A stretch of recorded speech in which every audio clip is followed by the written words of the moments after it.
Di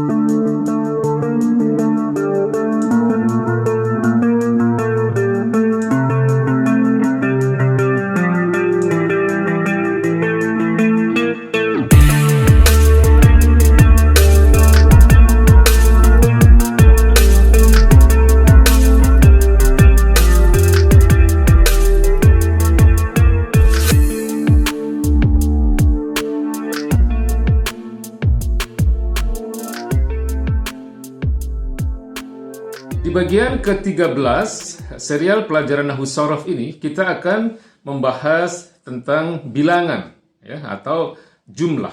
Dalam bahasa Indonesia kita sebut dengan jumlah ya, atau bilangan. Nah, agak berbeda dengan bahasa Indonesia ataupun bahasa Inggris. Kalau dalam bahasa Indonesia kita hanya mengenal bentuk tunggal dan bentuk jamak. Atau dalam bahasa Inggris kita mengenal bentuk singular dan bentuk plural. Ya, maka di dalam bahasa Arab sekali lagi saya katakan agak sedikit berbeda. Untuk bentuk tunggal itu disebut dengan isim mufrad. Ya, contoh-contohnya misalnya banyak sekali ya, muslimun misalnya, seorang muslim. Kitabun, sebuah kitab. Ya, atau kalau mau ngambil contoh untuk isim muannas ya, yang tadi kan isim mudzakkar. Nah, ini isim muannas misalnya muslimah. Ya, seorang muslimah. Atau sayyarah. Ya, sebuah mobil. Ya, atau kita bisa ngambil contoh-contoh yang lain banyak sekali. Ya, masjidun, sebuah masjid. Baitun, sebuah rumah. Madrasah, sebuah sekolah. Ya, kolamun, sebuah pulpen dan seterusnya. Banyak sekali. Nah, itu bentuk tunggal, ya, atau disebut dengan isim mufrad. Nah, sebagaimana saya katakan tadi, berbeda dengan bahasa Indonesia ataupun bahasa Inggris. Kalau dalam bahasa Arab, setelah bentuk tunggal dan sebelum bentuk jamak, ada bentuk dua.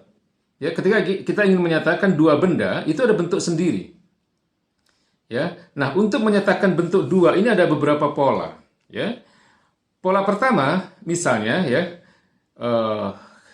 kata muslimun yang menunjukkan seorang muslim ya, dalam bentuk isim mufrad, ketika kita akan menyatakan dua orang muslim, maka kata muslimun itu berubah menjadi muslimani. Ya. Kemudian kitabun misalnya, ya, sebuah kitab, kalau kita ingin mengatakan dua buah kitab, ya, bahasa Arabnya adalah kitabani. Ya. Muslimah, seorang muslimah, ya, kalau kita ingin mengatakan dua orang muslimah, maka kata muslimah itu menjadi muslimatani. Ya. Nah, kemudian yang terakhir kata sayyarah, sebuah mobil. Kalau kita ingin menyatakan dua buah mobil, maka bentuknya menjadi sayyarotani. Ya, ingat, ini pola pertama. Ya. Kita lihat ya kesimpulannya, pola pertama itu adalah ya untuk membentuk sebuah isim mufrad menjadi isim musanna, ya, atau dengan kata lain merubah bentuk tunggal menjadi bentuk dua. Caranya adalah dengan menambahkan alif dan nun di akhir kata. Ya, di bagian akhir kata ditambahkan huruf alif dan nun. Ya, muslimun menjadi muslimani. Ya, kitabun menjadi kitabani. Ya, muslimah menjadi muslimatani. Ya, menambahkan huruf alif dan nun di bagian akhir kata. Ya, untuk isim mu'annas ini setelah sebelumnya kita merubah tak marbutohnya menjadi huruf ta. Ya, muslimah menjadi muslimatani. Sayyarah menjadi sayyarotani. Ya, huruf tak marbutohnya dirubah dulu menjadi huruf ta, kemudian di bagian akhir kata dengan menambahkan huruf alif dan nun. Ya, ini bentuk musanna atau bentuk dua, pola pertama. Ya, menambahkan alif dan nun di bagian akhir kata untuk isim mudzakkar. Ya, untuk isim muannasnya menambahkan alif dan nun di bagian akhir kata setelah sebelumnya merubah huruf tak marbutohnya menjadi huruf ta. Ya, ini pola pertama. Ya, nah itu tadi pola pertama. Ya, nah sekarang pola kedua. Kata muslimun yang berarti seorang muslim bisa juga dinyatakan bentuk duanya dengan menjadi muslimaini. Ya. Kemudian kitabun, ya, sebuah kitab bisa juga dinyatakan ketika kita ingin menyatakan dalam bentuk dua, ya, menjadi kitabaini. Kemudian kata muslimah, misalnya seorang muslimah, bisa juga ketika kita ingin menyatakan dua orang muslimah menjadi muslimataini, ya, atau sayyarah, sebuah mobil, ya, bisa menjadi sayyarataini, ya, dua buah mobil. Ini pola kedua. Nah, perhatikan. Pola kedua ini adalah caranya dengan menambahkan huruf ya sukun dan nun di akhir kata, ya, setelah sebelumnya kita memberikan tanda fathah di huruf terakhir pada kata isim mufradnya. Perhatikan, ya, muslimun menjadi muslimaini, kitabun menjadi kitabaini, muslimah menjadi muslimataini, ya. Kemudian sayyarah menjadi sayyarataini, ya. Jadi pola kedua untuk menyatakan bentuk musanna ini atau menyatakan bentuk dua ini, caranya yaitu dengan menambahkan ya sukun dan nun di akhir kata setelah sebelumnya kita memberikan tanda fathah, ya, di huruf terakhir pada isim mufradnya. Ya, mudah-mudahan nggak bingung ya. Ya, jadi ini pola kedua. Nah, selain pola pertama dan pola kedua tadi, ya ada pola yang lain yang kadang-kadang dan sering kali digunakan juga. Ya.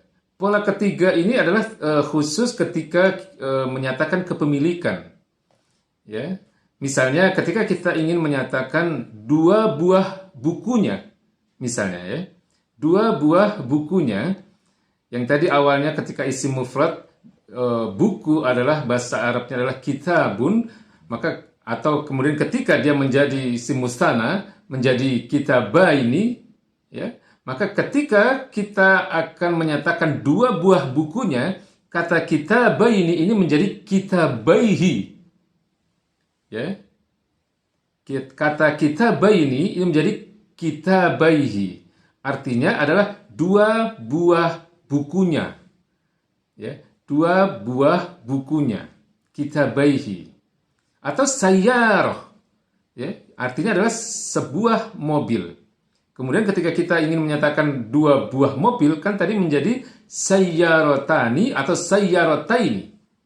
Maka kalau kita ingin menyatakan dua buah mobilnya, ya, dua buah mobilnya, itu bisa kita rubah menjadi sayyarataihi.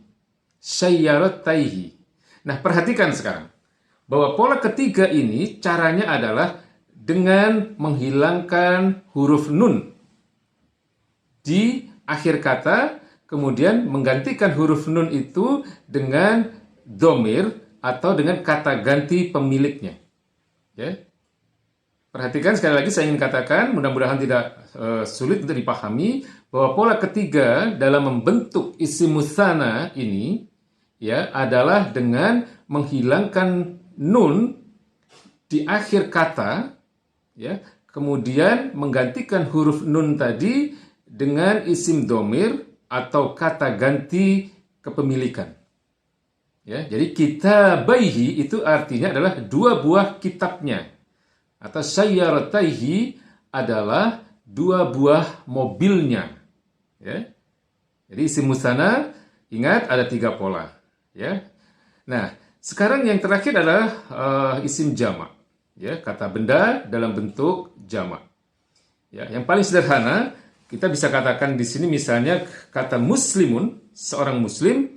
Ya, ketika kita ingin mengatakan banyak muslim yang jumlahnya lebih dari dua, adalah hanya tinggal menambahkan huruf waw dan nun di bagian akhir kata. Jadi kata muslimun, ya, seorang muslim, ketika kita ingin mengatakan banyak orang muslim menjadi muslimuna, ya, atau muslimun kalau kita ingin mematikan huruf terakhirnya. Ya. Jadi dengan menambahkan huruf wawu dan nun di akhir kata. Ya, itu untuk isim mudzakkar. Ya. Jadi untuk isim mudzakkar adalah dengan menambahkan huruf wawu dan nun di bagian akhir kata tadi. Nah, untuk isim muannas, ya, caranya adalah misalnya kata muslimah, seorang muslim. Maka untuk mengatakan banyak muslimah yang jumlahnya lebih dari 2, maka kata muslimah berubah menjadi muslimatun. Ya, muslimatun, atau kita sering mengatakan muslimat. Ya, perhatikan caranya adalah dengan menambahkan huruf alif dan huruf ta di bagian akhir kata. Ya, jadi untuk merubah bentuk jamak, kalau isim mudzakkar adalah dengan menambahkan huruf wawu dan nun di bagian akhir kata. Kata muslimun menjadi muslimuna, mukminun mukminuna, ya, atau kafirun, ya, seorang kafir laki-laki, kafiruna. Jadi banyak kafir laki-laki, ya, atau musafirun, ya, seorang musafir. Misalnya kalau kita ingin menyatakan jumlah yang banyak untuk musafir tadi yang lebih dari 2 menjadi musafiruna, ya. Munafik menjadi munafikuna. Nah, itu untuk isim mudzakkar. Nah, kalau untuk isim muannas, sebagaimana saya katakan tadi bahwa untuk merubah bentuk isim mufrad, ya, atau bentuk tunggal isim muannas menjadi bentuk jamak, yaitu dengan menambahkan huruf alif dan huruf ta di bagian akhir kata. Ya, muslimah menjadi muslimatun. Ya, mukminah menjadi mukminatun. Ya. Kemudian ya, bisa kita ambil contoh-contoh yang lain lah. Tadi misalnya musafirun, ya, musafiroh, ya, seorang musafir perempuan, ya, musafiroh, ya, ketika kita ingin menyatakan jumlah yang lebih dari 2 untuk kata musafiroh ini menjadi musafirotun. Ya, perhatikan bahwa untuk merubah isim mufrad muannas menjadi isim jamak, ya, muannasnya yaitu dengan cara menambahkan huruf alif dan huruf ta di bagian akhir kata. Nah, khusus untuk isim jamak ini, ya, nanti ada bagian tersendiri yang lebih mendalam lagi, ya, dan yang setelah kami perkenalkan tadi itu adalah bentuk yang paling sederhana. Ya, jadi paling tidak hari ini sudah bisa dipahami untuk hal yang terkait dengan bilangan atau jumlah, bahwa di dalam bahasa Arab itu terbagi menjadi yang pertama adalah isim mufrad, yaitu bentuk tunggal, ya. Kemudian yang kedua adalah isim musanna yang menyatakan jumlah 2, ya. Kemudian yang ketiga adalah bentuk jamak. Ya, sekali lagi agak berbeda dengan bahasa Indonesia yang hanya mengenal bentuk kata benda tunggal dan bentuk jamak, atau bahasa Inggris misalnya. Ya, berbeda juga kan, dalam bahasa Inggris kita hanya mengenal bentuk singular atau bentuk tunggal dan isim dan bentuk plural, ya, bentuk jamak. Ya, jadi sampai di sini bagian ke-13, insya Allah kita akan bertemu di bagian yang selanjutnya. Assalamualaikum warahmatullahi wabarakatuh.